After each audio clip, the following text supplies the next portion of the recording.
Good evening, everyone. Thank you so much for coming out to greet our special guest, Steve Almond, tonight.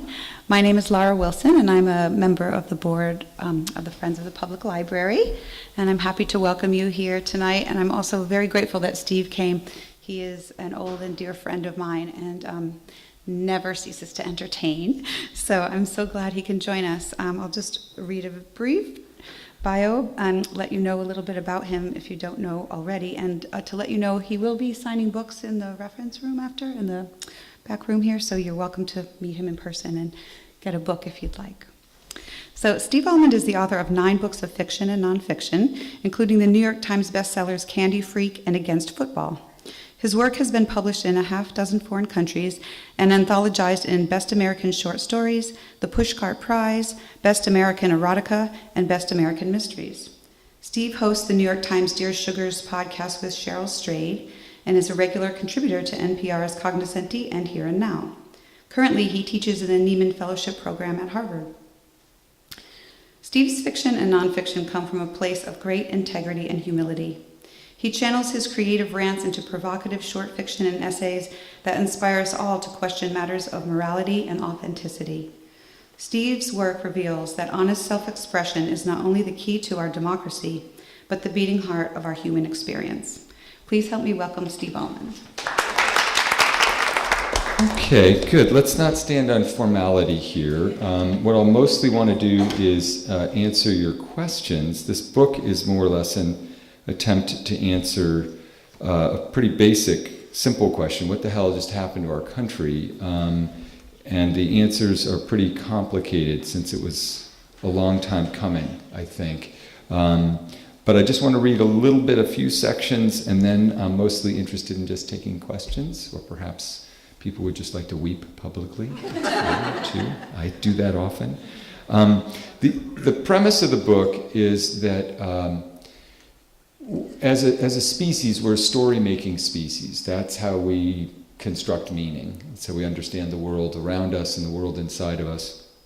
And when the stories that we construct have a good intention, a noble intention, a merciful intention, like the Beatitudes, for instance, the Sermon on the Mount, then the outcomes are good. People's moral imaginations are enlarged, their humanity is enlarged, and they act in a more generous and kind manner. And by contrast, if the stories that they tell are bad stories, it's not a very literary word, not a very sophisticated word, but I mean stories that have a conscious or unconscious intention of blunting our empathy, of sowing discord, of trying to enlarge sort of personal power or profit at the expense of the collective good, then the outcomes are inevitably terrible. And rather than getting lost in the outcomes, which every time you open your browser, there's sort of a fresh atrocity. It makes much more sense to try to step back from history and understand the bad stories that led to those bad outcomes. So an example, one of the first examples I mentioned, the book would be like the bad story of race. This idea that was invented in the colonies, before that, but in the colonies for the American experience, that somehow there was some imaginary pigmentary alliance between Europeans with pale skin that bound the indentured servant to the plantation owner. It was a way of distracting people from people who didn't have as much money or resources from economic justice by ginning up racial resentment, creating this idea of race. And in fact, it's been an incredibly durable and useful thing for people who are interested in acquiring power. It's a lot of what we discovered about what happened in the 2016 elections. Very easy to see in the case of slavery, for instance, or Jim Crow laws, but part of what we're seeing, for instance, down in Georgia is its own kind of more insidious example of that. Another bad story is the idea that America is a representative democracy, which was never true. All men are created equal and so forth, was written by a guy who owned people. It's a wishful ideal, but it has never been an actual reality in the United States. And the fundamental idea is if we're not going to trace it back and be honest about the origins of all these bad outcomes, then we're inevitably going to be vulnerable to the next bad political actor or demagogue that comes along. You can get rid of a particular political actor or demagogue, maybe, hopefully, But if you don't trace it back and start to undo some of the bad stories, you're still vulnerable. And the lens that I use, since I'm not an academic, I'm not a professor of political science, I'm not even a journalist. I used to be a journalist, but I stopped practicing as a journalist several years ago. I use literature. I'm a writer, so I use throughout the book novels and other writers to understand and interpret what's going on. So I'll read a little bit of what that sounds like. As I struggled to make sense of the 2016 election, my mind kept spiraling back to one particular scene in American literature. Ahab, perched upon the quarterdeck of the Pequod with a prosthetic leg fashioned from a whale's jawbone. This is from Moby Dick, obviously, right? And there appears Ahab. His leg has been fashioned from a whalebone.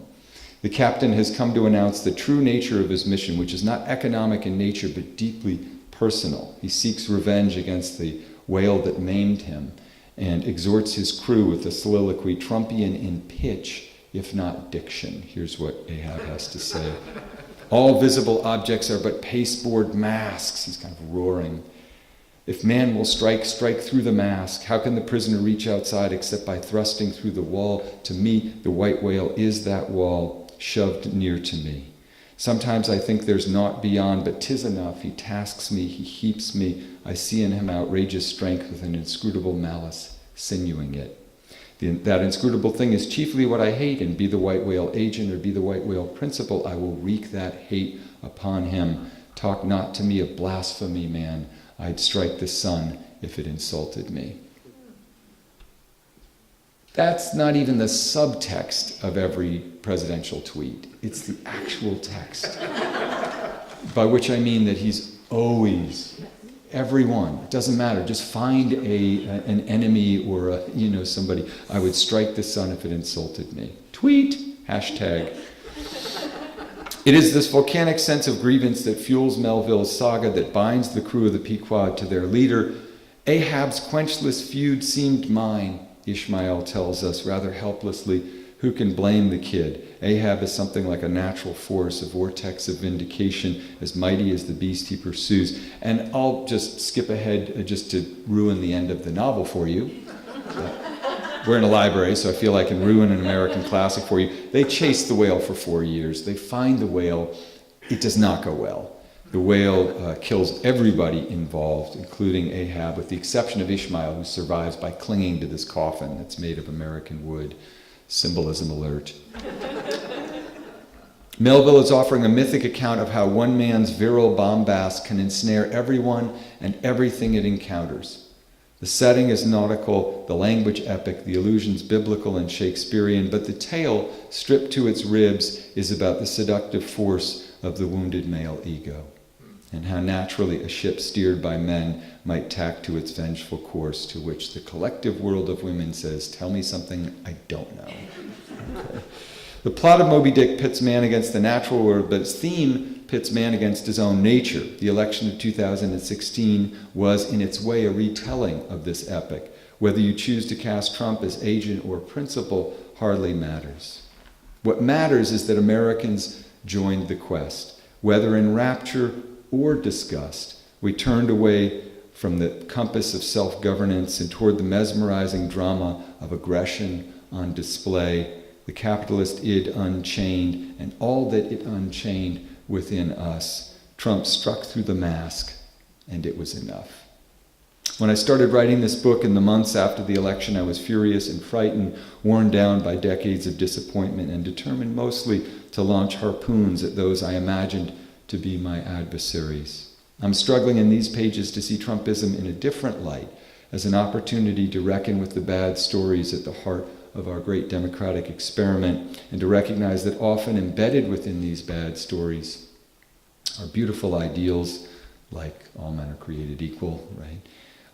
And even correctives that might help us to contain the rage that has clouded our thoughts.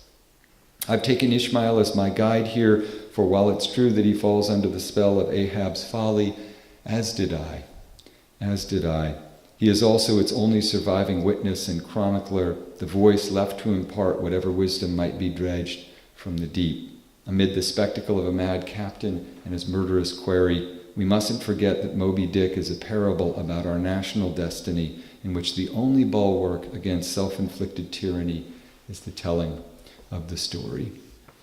So I'll read just a couple of other quick sections. That one of the things that happens with books that are really of enduring values, they keep seeming smarter and smarter and more relevant. And that's what I find with a lot of the authors that whose books I talk about. It's just like, oh, they saw it. They saw their own version of it 200 years ago, 100 years ago, 50 years ago. One of the things I've tried to do in the book is to suggest that there are no such thing as bad people. I'm not a big fan of the idea that there are bad people and that all the virtue is located on one side and all the iniquity on the other. I think we get into a lot of trouble. I think what I say is everybody, all human beings, as a part of the human arrangement, are filled with good stories and bad stories. And they're always doing battle in some way. And we get into a lot of trouble when we start to think of personally or sort of our political coalition as having the franchise on goodness or decency or whatever else. People are complicated. So here's something that sort of speaks to that. We now know that many voters, especially older whites, haunted by the terror attacks of 2001 and a rising demographic tide, are willing to see the rights of Muslims, immigrants, and people of color abrogated. But so too there are Americans who look upon these abrogators as an unruly mob, impervious to moral logic, angry, armed, and dangerous. And as we sort ourselves into like-minded communities, both online and off, the divide widens. Politicians and media executives, marketers and algorithmists mine this division for profit, presenting visions of the other side so monstrous that we retreat into the psychic comfort of our own righteousness. One of my journalism students captured the crisis quite succinctly in the form of a question. What do you do if, no matter what you write, the reader won't believe you? It's an epistemological crisis. I thought about how new the precept of the Enlightenment, science, reason, equality are within the flickering span of human history. Perhaps the regression of our fourth estate is just a visible symptom of some much deeper moral regression in the body politic, a return to ancient superstitions. Perhaps we yearned for a style of leadership that rejected enlightenment altogether, that affirmed our primitive impulses. Perhaps we authored a story in which the resurrection of the American spirit required the shuddering of the American mind. I hope not. And I want to just read one more little bit, and then we'll just take questions and have a conversation in this beautiful library with Henry David Thoreau peeking over my shoulder and saying, "Really? That's all you got? Emerson? Okay, well, there it is. Thoreau's in the other? Okay. All right. Over where the Thoreau rug is? Okay, gotcha. All right, well, Emerson's probably not too impressed either. So this is just a little story that I think speaks to kind of this idea of trying to dispel. I wasn't interested in writing a book that sort of set out, that was just aimed at, sort of one part of the American population. As a country, we're all responsible for the kind of government and leadership we have. You're responsible regardless of what your actions are. I think especially responsible are the 104 million people who didn't exercise their franchise in the last election, but I think all of us in our own way have to take some responsibility. On the day after the election, I went swimming with my son Jude. We were in Florida. This is the day after the presidential election. We were in Florida at a writing conference, and on the way to the hotel pool, I spotted a young father with his daughter who looked to be about 3. And at this time, I had a 3-year-old too. She was seated on the chaise lounge next to her dad, happily munching on potato chips. "Let's not have any more snacks," the dad said. "It's going to be dinner soon." The girl continued to feed chips into her mouth at a slightly greater clip, shoveling them in there. "Good luck with that," I said to the dad ruefully as I passed by. He laughed, and we felt that instant kinship shared by fathers of young, iron-willed daughters against whom we know ourselves to be essentially powerless. Some minutes later, my son pulled me to his side in the shallow end of the pool. "Look at that man," he whispered. "Look at what he's wearing." I glanced up and saw the young father with whom I just shared a moment of levity, a bright red "Make America Great Again" hat perched on his head. Jude wanted me to react with horror, I think, or at least indignation, but I had no idea what stories had led this guy to put on that hat. I knew only that he was a father like me on vacation, an American on vacation, and at the mercy of his lovely daughter. To make any further judgment about him would be a failure of moral imagination. The real question then is, what stories guide our fellow citizens? How have these stories led so many to squander their franchise, to accept the idea that we can be united by those who sow discord, or made great without admitting what, in our weakest moments, we are? Amid the constant prod of monetized distraction, can we slow down and start to connect the dots between our compulsive consumption of entertainment and the degradation of our public discourse, between the bread and circuses and the corrupt leaders? Can we activate what the writer David Foster Wallace called the deep need to believe? If we're ever going to get out of this mess, we can no longer fritter away our passion on tribal contempt. We have to fight in a new way. We have to be the fools in charge of forgiveness. And I'll read one more just little paragraph that tries to elaborate on that point a bit. People sometimes get a little bit frustrated when I say that, talk about forgiveness. The story of America is in some ways quite simple. We're a nation born of high ideals and low behaviors. The land of all men are created equal and slave labor. We've been engaged in a pitched struggle ever since between greed and generosity, between the comforts of ignorance and the burden of moral knowledge. Nobody knows how the story ends because we haven't written it yet. We know only that it belongs to us, our actions, our convictions, our doubts. We can pretend that we live apart from those who suffer, that we owe them nothing, but I can't think of a single story, at least not one I could find in a church, one I would read to my children, that accords with this view. Okay, so that's all I'm going to read, but I'm delighted to answer questions if people have them. We can also just kind of sit in a stunned silence for a while. Fine with me. Probably not as much fun as answering questions. I have a question. Yeah. Actually, I have about 40 questions. Okay. Well, limit yourself to one if you can. I limit myself to one. And it's a pretty basic question. In my lifetime, I was born in 1957, so I've witnessed the presidential elections from Kennedy on. Yeah.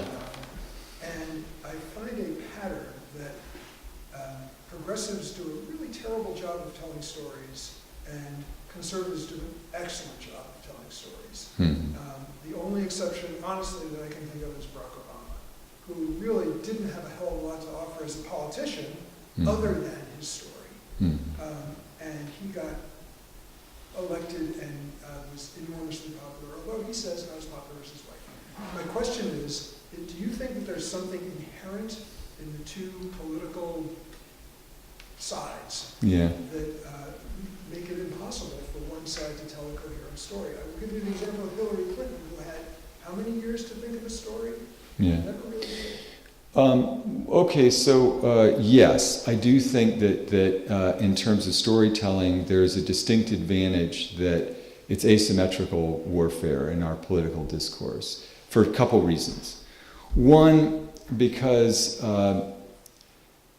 people on the left, generally speaking, are genuinely concerned with governance. And they also are much more reluctant to depart from the facts in a flagrant manner. Okay? But the real disadvantage they have is that when the story they have to tell about healthcare, for instance, is this story. We would like to appreciably increase access to healthcare amongst vulnerable populations by tinkering effectively with a mostly privatized healthcare system, providing subsidies, ... That's the story.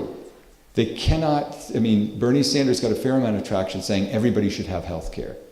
But the central story is we would like to appreciably a better health care delivery given the compromises inherent in the current system. The story that the right told was much more simple. The left wants to take over medicine, and when they take it over and it's run by the state, they're going to kill your grandmother. That was the story they told. Is that a good story? No. Is it an effective story? It absolutely is. There's always an advantage if you're willing to say to people, they're coming for your way of life, they're coming for your religion, they're coming for your guns, and they're coming for your granny. They have a structural advantage. Let me give you another example. The story of climate change. People who are political actors of good faith on the left are stuck with the story. And the story is, we've been roaring drunk on petroleum for 200 years, and the planet's thermostat has gone kaplooey. And unless we wean ourselves from our culture of convenience, we are damning our children to an apocalyptic hellscape. That's the story that is the story the left, in good faith, you have to try to tell. Here's the story that the right has to tell, the right tells. There are a bunch of snobby academics who think you're stupid, who are trying to make you feel guilty for driving your SUV so that they can get money so they can earn a bunch of money, from the government to conduct their frivolous studies. Now, I'm not asking which story is more accurate.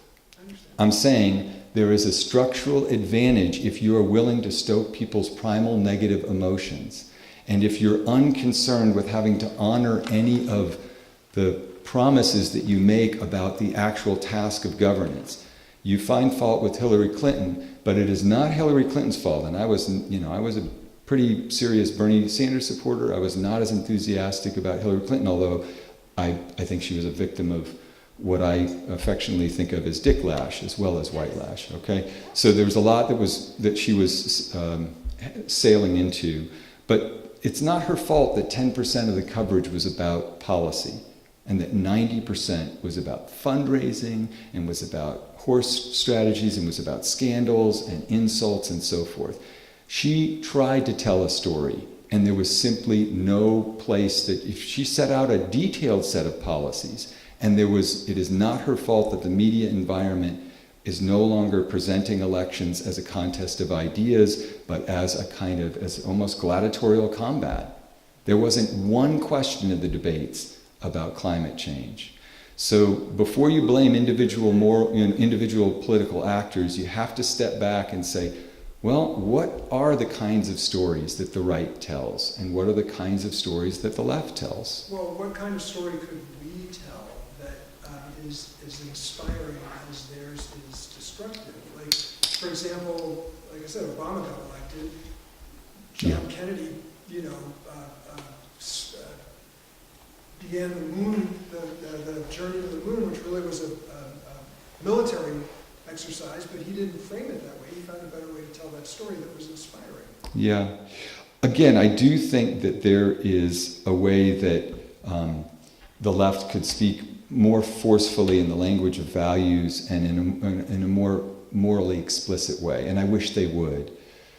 But I also think that a lot of what drives the discourse is the meanest thing you can say, the most combative thing you can say, the most aggressive thing you can say. And part of the effect of a bad story is that it ends up displacing better stories. Every time Trump, tweeted or insulted or did something outrageous, that became the story that everybody was responding to. I think of it as the Ahab factor. And that displaces from the public discourse any more serious discussion of the appreciable differences that the candidates had in policy, what they planned to do. It wouldn't have been very difficult for somebody in the media, or I don't think they would ever do it, but during the debates or some other, if they ever got Trump, all they had to do was say, could you talk a little bit about the 13th Amendment? Or could you describe what the role of the presidency is as outlined in the Constitution? Or could you speak to what the 19th Amendment is? And it would have just been radio silence. Do you see what I mean? It wouldn't have been very tough to actually ask him a question that revealed that he was patently unqualified to, run for dog catcher. I don't think Hillary Clinton or the left can be blamed for the kind of media environment that always is going to privilege an argument or a scandal over a substantive policy discussion.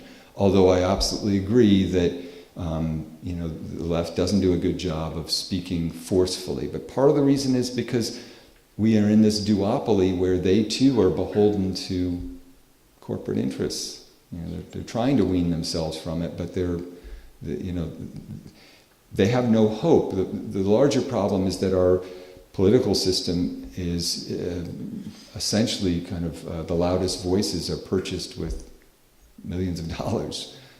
You see it all the time, and people like Beto O'Rourke or Bernie Sanders are trying to sort of say, look, we want to be run by people, but the larger problem is why is there outside money in elections at all? Why have they become a sort of infiltrated? And that really traces back, at least in the modern era, to Watergate. Once Watergate happened, they passed a raft of campaign finance reform measures, all of which were intended to get money out of politics. And they did so fairly effectively, and they were stripped away bit by bit by the right, so that by 2016, every one of those reforms that had passed in the years after Watergate had been removed from the books. So, Plus Citizens United. Absolutely, that was one of the big decisions. Why isn't there popular outrage about corporations? Well, I think Bernie Sanders, look, at the same time that Trump was providing great entertainment, which is what it was, and juicing the ratings because he would say outrageous things that were sort of beyond the pale. And at the same time that was going on, Bernie Sanders was trying to make very basic suggestions about sort of sweeping policies that would, in a sense, redirect the conversation to economic justice and away from cultural wedge issues and racial resentment. And he did quite well. He didn't do quite well enough to get the nomination, but I do think that he galvanized a lot of genuine populist sentiment around a realization that it is the job of government not to be in alliance with a kind of corrupt set of business people, that special interests should be removed from politics, or human interest should always come first. And, I think it would have been very interesting if he had run against Trump, although I still think that if you have an inflammatory story to tell, if you're willing to go to that dark place, you're always going to get more oxygen. The oxygen in our culture is attention. And that's something that is almost cuts beneath politics in a way. It's more at the level of human nature. People, the way I put it in the book is that one of the bad stories that we're contending with is that people tend to exalt their grievances as a way of hiding from their vulnerabilities. So people ask, why would somebody vote to have their, to elect a party or a candidate who's stated that they want to cut off their health care, close a rural hospital, or end a subsidy program that allowed them to get insurance for their family, relatively cheaply. The answer is because they were more interested in other stories that were about their grievance, about some dark other hovering at the border, or immigration, or whatever it was that got them focused on what they're aggrieved about, rather than facing how much they depend on the government and need the government to act in their interest. Do you see what I mean? It's not just that. People that are employed by corporations. That's the thing. That's the point about the popular outrage against corporations, is we're all beholden to them. We depend on them for our livelihood. And I think that goes back to the good story that we used to think of in terms of General Motors. What's good for General Motors is what's good for the country. Right. And I think that's not really a good story. But that's actually one of those right-sided stories that tries to be, it's like that whole supply side coming down and trickle-down theory, which is really, again, the way the right has simplified that to make something that seems like a good story, but it's actually a bad story. And so I think, how does a progressive side find a way to, and I love your idea that there's more compassion, I think, on the left and on the progressives. And that's a place where it's possible to start creating stories that are more inspiring. Yeah, again, it's hard for people's focus to stay on them. It really, I mean, think in my lifetime, we had a war on poverty. Then that lasted for several years, the Great Society programs at Johnston Institute, a war on poverty. And then it became a war on drugs when I was a teenager. And then it became a war on terror, which is a war waged against an emotion, which metastasized into two costly wars on other nations, where a lot of lives and treasure were sacrificed. And now I think we just have a war on the poor. But we did have a war on poverty, just like we had abolition and suffrage and a vigorous labor movement and the civil rights movement and the New Deal. And all of these were, I think, quite beautiful stories that said, hey, it is the role of government to protect people from corporations. We understood in the wake of the stock market crash of '29, oh, they're not looking out for us. In fact, as you know, Wall Street is inimical. Their interests are usually inimical to the interests of working people. And I think fundamentally we've kind of accepted, we've consented to the bad story that if somehow the stock market is doing well, that means Americans are doing okay, or if unemployment is low. I talk with people who are almost inevitably working 2 jobs or 3 jobs, right? They're employed, and I'm not sure that we pay enough attention to what the real sources of people's economic anxiety and anguish is, which is corporations are going to automate, they're going to move stuff overseas, they're going to do whatever is cheapest. Your iPhones are not made here. They're made by essentially what we would consider slave labor, because it's in the interest, the short-term interest of the shareholders. I do agree that lots of people work for corporations, but I don't think corporations feel any loyalty to those people. The other thing that we've lost sight of and that almost never gets mentioned, it feels almost outside the boundaries, is to point out really simple historical facts. Does anybody know what the tax rate on the highest earners in this country was under Eisenhower during when America was great, right, the post-World War II boom? What percentage? 90%. Under Kennedy, it was 75%. Turns out, if you take that money from the very wealthy, and who got very wealthy after all, inevitably because government was creating an environment where they could make all that money, building the roads and educating the workers and ... and you spread it around, the economy does great. So there are a lot of stories that I think are fraudulent stories that have just been pounded and pounded and pounded, and we kind of can't undo them in our minds. And the media, I think, generally speaking, is too lazy or too much driven by their own anxiety about how to keep relevant in a very frantic news cycle. One message that I wish the left would send is, I write about in the book, and it has to do with a speech that Teddy Roosevelt gave in 1910. This is Teddy Roosevelt, so he's, at one time was a raging imperialist. And he kind of, as he got older, he got smarter about it, and he could see what was really happening and what government's role really should be. And he really emphasized this idea. I'll read a little passage because I think every candidate on the left should be saying this all the time. He said that the founding principle of America should be equality of opportunity. You can really preserve privilege or you can expand opportunity. You can't do both at the same time. And I think politicians should be overt about that. He spoke and gave this famous speech, and this is what it sounded like. In the struggle for this great end, that is to equalize opportunity, nations rise from barbarism to civilization, and through it people press forward from one stage of enlightenment to the next. At many stages in the advance of humanity, this conflict between the men who possess more than they have earned and the men who have earned more than they possess is the central condition of progress. People should say that over and over and over again. In our day, it appears as the struggle of free men to gain and hold the right of self-government as against the special interests who twist the methods of free government into machinery for defeating the popular will. Sound familiar?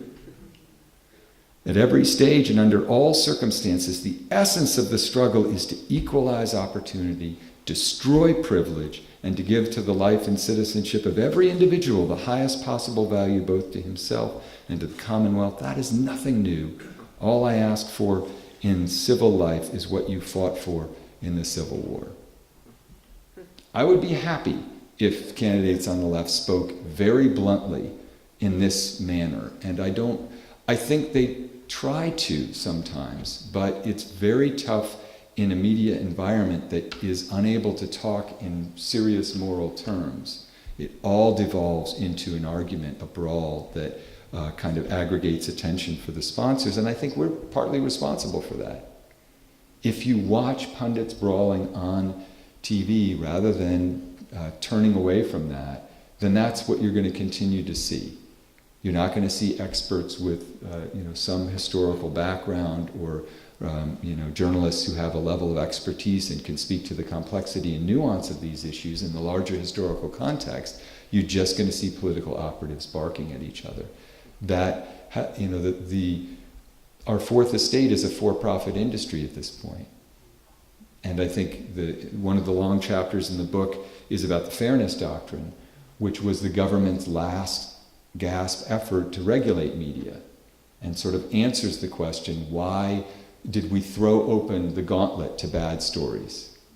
Why did we not only allow them to exist in our fourth estate, but why did we create the opportunity for tremendous money to be made off of ginning up fear and retailing hate and scaring people to death? The answer is, well, we stopped regulating media. There was a time in which the government was smart enough to say, geez, wow, these tools, radio and TV later and the internet, are really powerful. If they're not regulated, they could become founts of propaganda that inject into the national bloodstream unbelievable amounts of propaganda. And that will degrade the public discourse. There won't be any discussion of policy. People won't understand what the nature of the government's function is, how various political actors are either honoring or not honoring the promises they made. They won't be able to get any of it. They'll just be told who to hate, not what to wish for. And when the fairness doctrine was repealed, the rise of right-wing talk radio and all the rest. Following up on that, why does it necessarily follow that the removal of the fairness doctrine, kind of the governmental mandate to present good stories and bad stories equally? No, that's not what it was. Why does it follow that there is no outlet for good stories today? It's not exactly that. It's that they didn't say, what they said is that that media has a responsibility to discuss issues of public importance, controversial issues, and to present all reasonable shades of opinion. So what it meant is you couldn't just have one opinion being broadcast 24/7, that people would have to be exposed to other ideas and other sets of facts. It was an effort to get rid of what we call echo chambers, to put a spoiler plate on propaganda, right? It wasn't an effort to say we're going to regulate exactly what people say. It just said you can't have Rush Limbaugh and his various compadres speaking on one channel for 24 hours straight, so that you can move through your entire day only hearing one version of reality. And when the danger of that, of course, is that people start to believe in a very different reality that's completely divorced from a factual reality. It's very powerful and persuasive emotionally and psychologically, but it's unmoored from any set of facts. So that the debate about our healthcare bill becomes about some bad story, some made-up story about death panels, and there's no room for there to be a discussion of the benefits of that legislation. Although now we kind of get it. And it's been very interesting and kind of sad and just ironic in a tragic way to see all of the Republican candidates now saying, we're going to protect pre-existing conditions, when they voted over and over and over again to try to repeal the bill that safeguarded those, or the law. But the fairness doctrine wasn't a panacea, and it did not address that more fundamental problem, which is it is a very easy way to get people to listen up, to tell them to be frightened, to raise the stakes, to put it in literary terms. If you want to get the reader really involved, tell them that the stakes are incredibly high and they're in danger, and tell them who they're in danger from. That's quite arresting. That's human nature. There's no way to legislate that out of existence, if you see what I mean. Yep. I hope you don't mind if I shift the conversation just for one question. Not at all. I'm a huge fan of Dear Sugar, and I want to thank you for being the original. Okay, sure. And I just wanted to ask you, who do you credit for your development as someone who's really vulnerable, liberal, progressive? Like I think you're a very unique voice of a man in your age range. And I just was wondering, like, where does that come from? From reading, from your mom, from your family? Yeah, actually write about it in the book. I mean, you know, we're kind of we move out into the world, I think, largely on the basis of how our family operates. So when I was a kid, and my brothers and I were growing up, my parents had both been a part of the civil rights movement.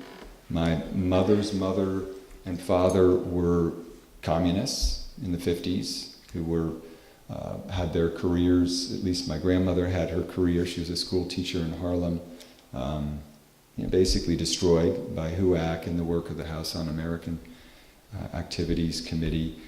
My mom was an early civil rights activist. My dad also was an anti-war activist, and both of them were involved in the counterculture, which was an understandable mistrust of the government, in a sense. Those were the people who raised me, and they were also readers, and they were psychiatrists and then psychoanalysts, so they were interested in the inner life. And I got lucky. I was born on third base. And it's tough because maybe even halfway home, if you know what I mean. And it's tough for people to admit that. I get why people want to push away that idea, because it means that if you're a white male, as I am, who was born into a very lucky family, then you have to admit that even though you worked hard and showed lots of grit and went to a great college, I also had certain advantages that made it much easier for me. So I think people feel humiliated by that or exposed in some way, so they front about it. I don't see any value in that. It's just exhausting. It's just a false way of living. It's I'm under no illusions. I was very lucky. And the only thing you could try to do, which I tried to do in Bad Stories and maybe in other ways in Dear Sugar and so forth, is to,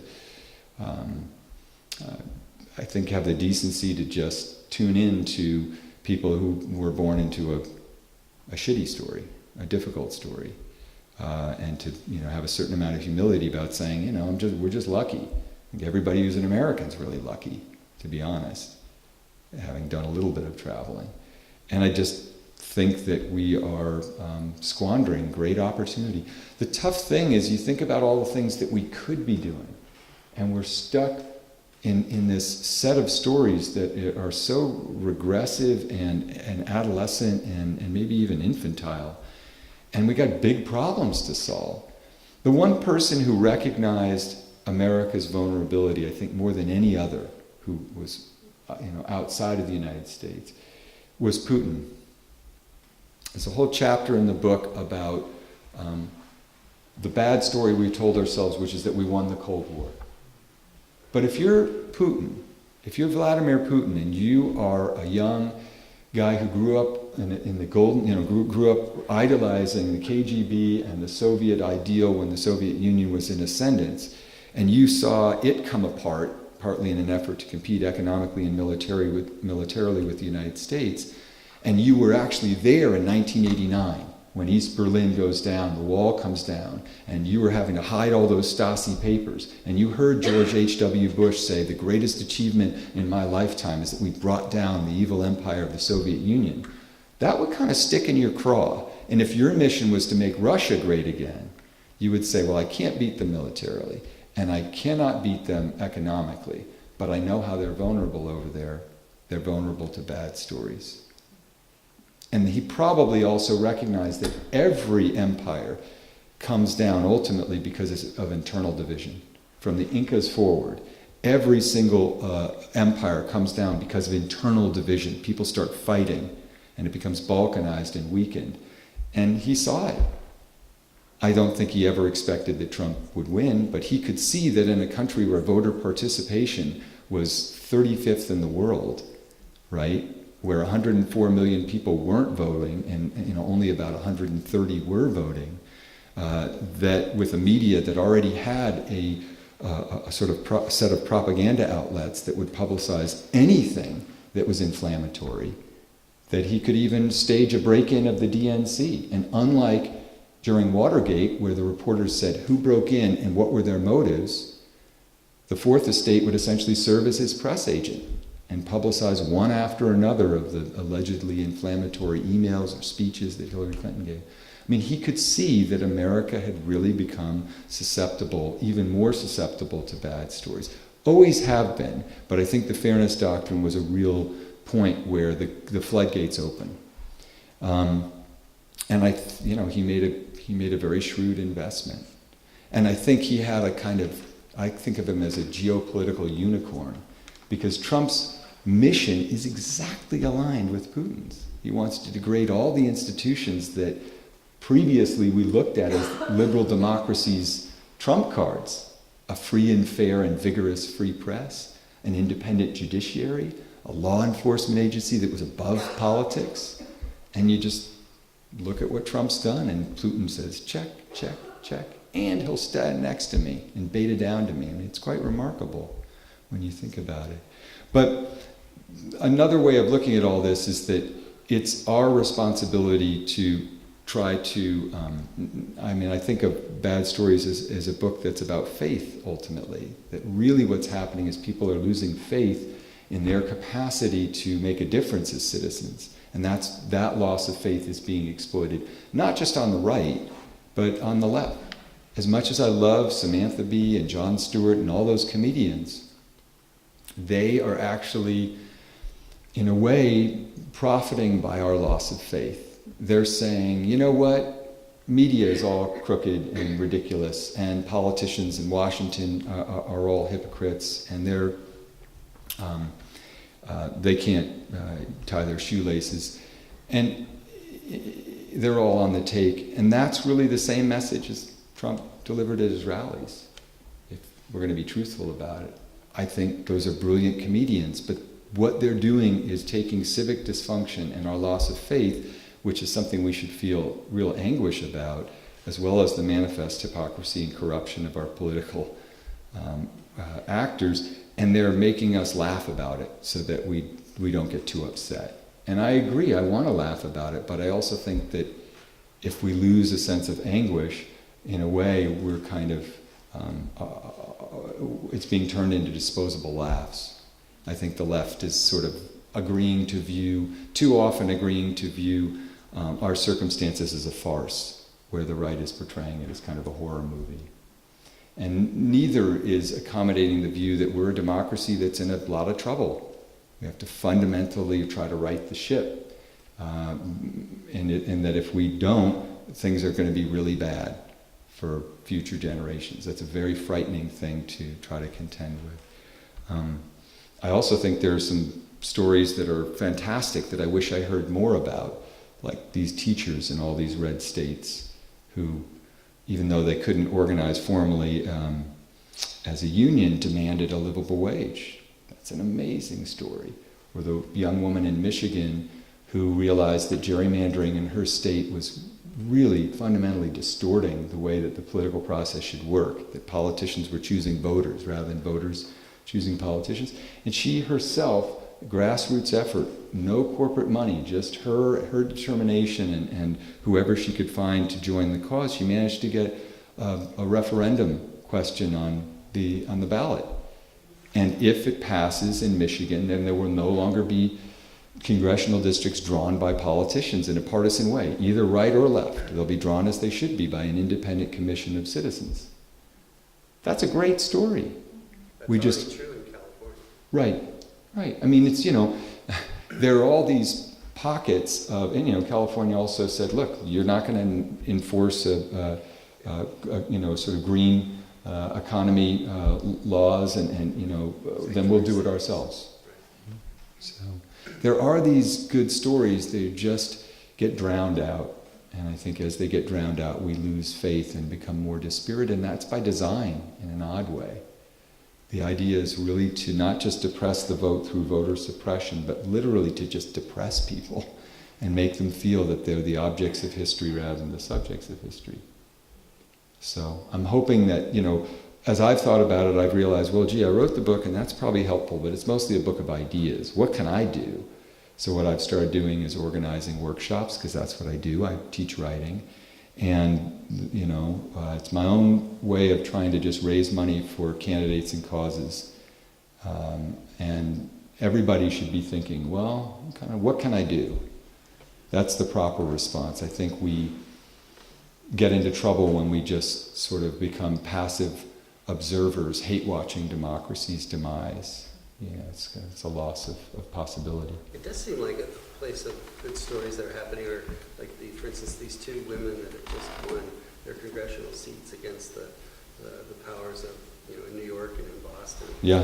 For their House seats. Right. And their stories are very much like the kind you're talking about, Yeah. of groundswell and Right. it's human rights and Right. doing the kinds of things that we can get inspired by. Right.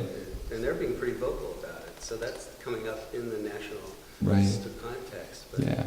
I think they're trying, it's so interesting. You have somebody like Elizabeth Warren, for instance, who spent a lot of her life really understanding the intricacies of how corporations try to work the system. She's really somebody with a deep base of knowledge, and her anti-corruption bill's brilliant. Totally common sense. Anybody know what's in it? Barely. Again, does she not have a vision? She has a clear vision. The question is whether she can get it out.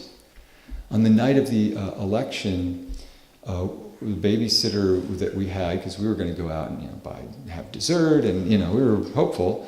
And she was a young woman who was a medical student, and I said, "Gee, did you vote?" And she said, "Oh, well, yeah, I didn't really vote. I'm from North Carolina. I didn't get my absentee ballot in time." And I said, "Well, gee, are you aware about where each of the candidates are? Because you're going into medical school. You're going to rack up a huge amount of debt, probably, and." The candidates have very different approaches to how your life is going to turn out. And she said, "No, I'm not sure about all that stuff." We somehow have to bridge that gap and sort of have a political discourse that makes people aware of what the stakes are for them personally. And that requires, I think, the Fourth Estate to try to correct some of its excesses and missteps, but it also just requires people to kind of like turn to each other in church and say, "What are you doing?" I don't think somebody else is going to save us. I think it's people, individual citizens, because that's really how it's worked in the American story. Rosa Parks didn't stand up on a bus in Birmingham, Alabama, and suddenly the civil rights movement passed. Like thousands, millions of people had to put their shoulder to the pendulum. Yeah. Where do you see the sanctuary movement now going forward, and the action that we should accept responsibility for compared to the actions that we might actually be able to do? Yeah. I think it's tough because in an environment like the one we're in, the way that immigration is discussed is it starts at a place that's so merciless. There's no humility about it at all. And I lived in El Paso, I write about it in the book, so I had a front row view of what immigration looks like. And it's really simple. It's poor people trying to get some place where they have a better chance of feeding themselves and their family. 98% of the time, 99% of the time, sometimes fleeing violence. The way in which that has been turned into a kind of demonized makes it almost impossible to have an honest discussion about something, about that kind of issue. It's been so ridiculously and mercilessly and cruelly politicized that it's just a morally and intellectually dishonest debate. It would have to proceed from a place of a kind of like, hey, here's the appreciable effect of immigration. There is a chapter about immigration in the book, and one of the things it says is we've always had this crazy ambivalent relationship towards immigrants. We've had Washington saying, we want people coming to this country. If we're going to complete the project of Manifest Destiny, Western expansion, we need people who struggled to get out of their country without a lot of means and have that kind of perseverance and gumption to drive our national project. He understood that, and at the same time you had over and over and over again anti-immigrant sentiment against Italians, against the Chinese who were killed en masse, right, and virtually enslaved. Forget African American, that's their Caribbean countries. You had Italians, the Irish, the Know Nothing movement against Catholics. You had the New York Times calling for Sicilian immigrants to be lynched, the editorial board of the New York Times. This is nothing new. And the environment in which these debates are taking place are just very mean. There's no humility at all about the motives of the people who are attempting to come to the United States and their humanity. And it's evidenced by the fact that we feel okay, or we are consenting to a story in which families with little kids are being ripped away from their parents and put into some system of detention. And it's the kind of behavior that if other countries did it, we would call it terrorism. We would just be like, that's just a savage bunch of people who are thrown out of the League of Nations and the family of man. So. Can we make the good story about this, as you pointed out, as dramatic and as appealing and energizing as the bad story? I mean, that is not appealing to the lowest, and which does energize people, but not positively. Yeah. I think there are a lot of people who are part of the sanctuary movement who already are suffused by those stories, who understand the heroism of somebody who, a mother who travels 2,000-3,000 miles to flee a dangerous country to try to find a new life here. It's much more a matter of the constituencies. And this is why I think about a lot, why I'm trying to be very active in anticipation of the midterms, because the right, in a sense, even though I think that they each are constructing for themselves a very different story. They don't say, oh, I'm a mean racist and I hate people and that's why, and there's nobody saying that about themselves. We're all the heroes of our own story. They're, building a case that's about law and order, that's about, sort of privileging simple punitive solutions to big complicated problems. We're all, that's the authoritarian mindset, but they're constructing a set of stories, and I think they're going to just do that based on the media that they follow and have been listening to and their belief system. You can't do anything about it. I don't think you're going to convince that person to behave differently. You're certainly not going to do that by shaming them, which is the place from which most conversations between the left and right begin. Trump has figured that out. He'll say they're trying to shame you because they look down on you because they think you're they think you're evil and they're condescending to you, and that should make you more devoted to me and my way of thinking about the world. What I think has to happen is for us to try to reach out to people who are politically inactive or underactive, maybe I should say, and to somehow compel them to recognize that they have a stake in it.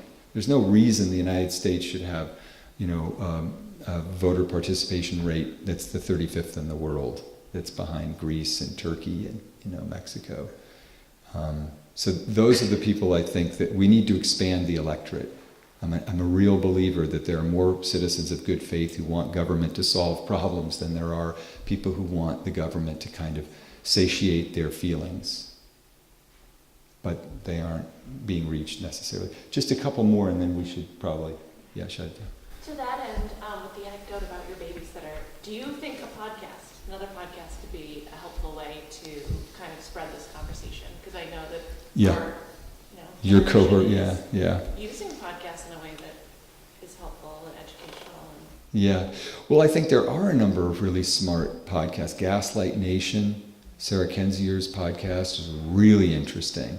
Pod Save America, I think it's a little flashy, but they basically have their hearts in the right place. And I think people are doing that work. What I've tried to do is think about what can I do that feels like the best use of my limited power in the world and my temperament. And what I can do is teach workshops where I ask people to contribute $150 to some candidate or cause that they believe in, which allows them to do some research and recognize that there are other people who are doing this good work in the world. We shouldn't be so despairing. There are lots of people who are working on the sanctuary movement, who are working down on the border for civil rights, the ACLU, the Southern Law Poverty Center, and individual candidates who are quite inspiring when you hear them speak. You say, wow, I'll have some of that. Stacey Abrams in Georgia, or Beto O'Rourke, who are speaking in a more morally forceful, common sense way. So good, support them in whatever way you can. But it gets people, these gatherings get people excited because they realize that they're not just alone with a device, hate watching democracy go down the tubes, that there are people who still have faith and are trying to make a difference and are converting their understandable anguish into action. Because, feeling bad about something or sharing a Saturday Night Live clip online is not actually creating votes.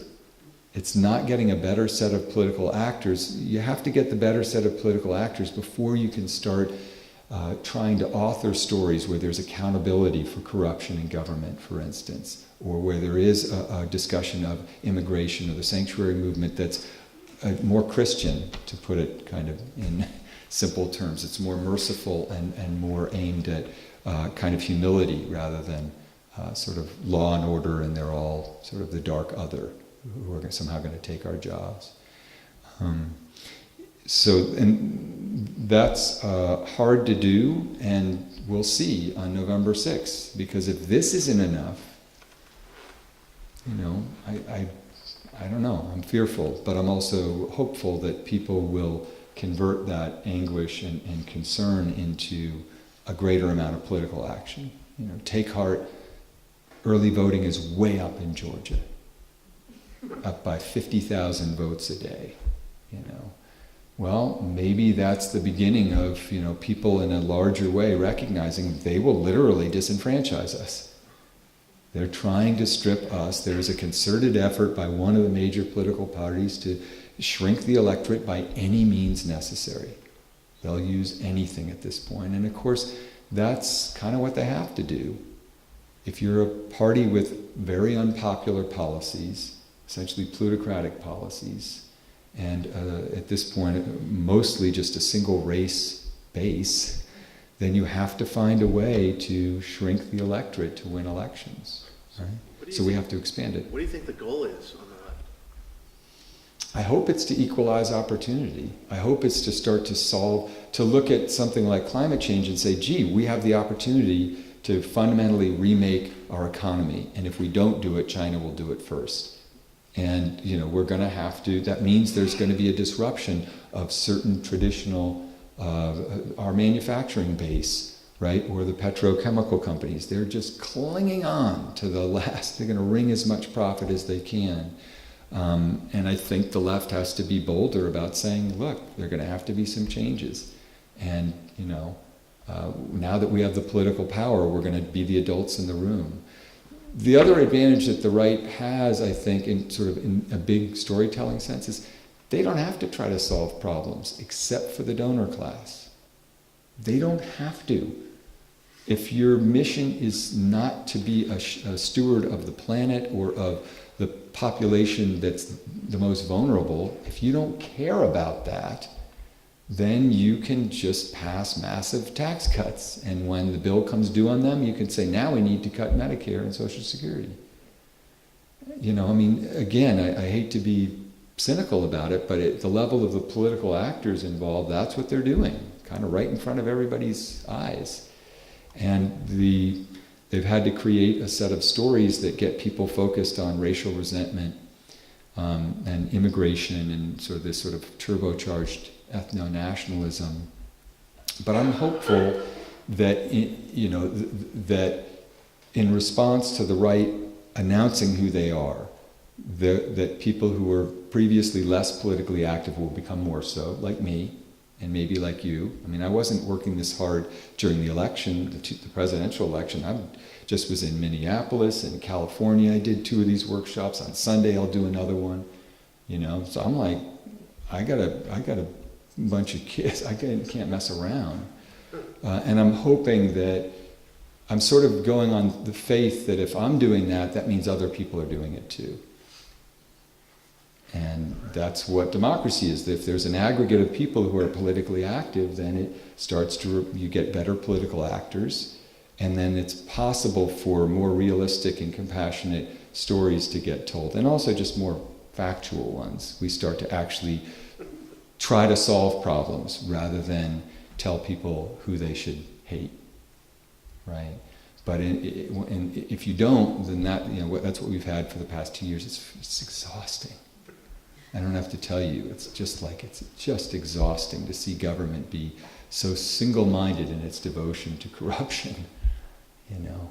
Any one of these would have been unthinkable. Any one of the controversies or evidences of corruption, if Fox News had gotten a hold of Obama's Secretary of the Interior doing this, or any other secretary, it would have been the only thing on the air, for months.